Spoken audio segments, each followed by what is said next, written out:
En tout cas, pas prendre au sérieux, c'est une pratique, et ça s'applique aussi à nos sensations désagréables. Maintenant, je vais donner 4 ou 5 outils qui permettent de faire ça. Et on les retrouve à la suite. Là, je vais les donner dans l'ordre, page 44, je crois, j'étais en train... Ouais, voilà. À partir de page 45, là, on a une petite liste d'outils qui nous permettent de pas trop prendre au sérieux nos sensations désagréables.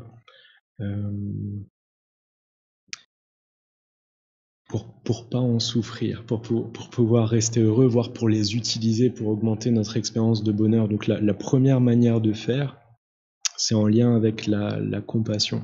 Donc on peut lire dans le livre, bon là je l'ai sur ma tablette, nous ne sommes qu'une seule personne parmi d'innombrables êtres vivants, et quelques instants de sensations désagréables qui se produisent dans l'esprit d'une seule personne, ce n'est pas une grande catastrophe.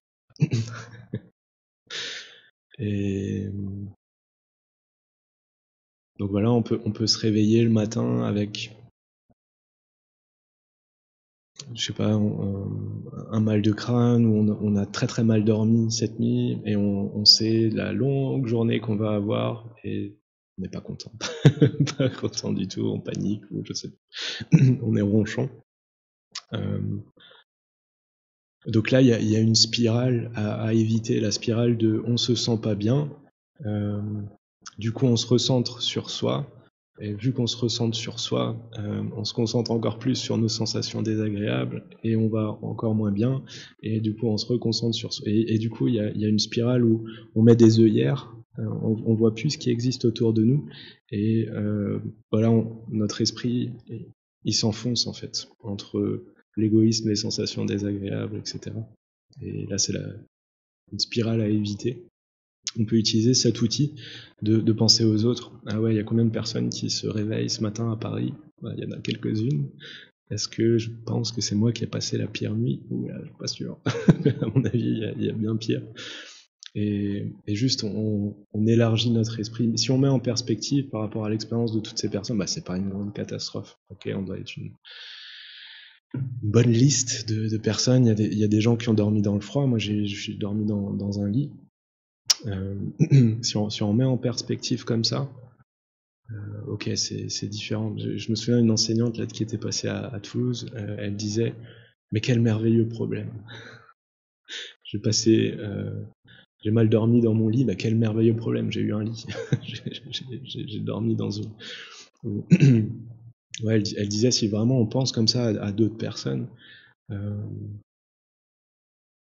sais pas, on est bloqué dans les embouteillages et tout, bah déjà on a une voiture.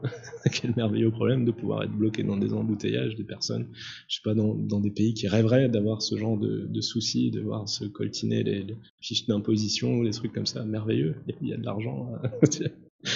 Donc voilà, élargir notre esprit, ça peut être une méthode.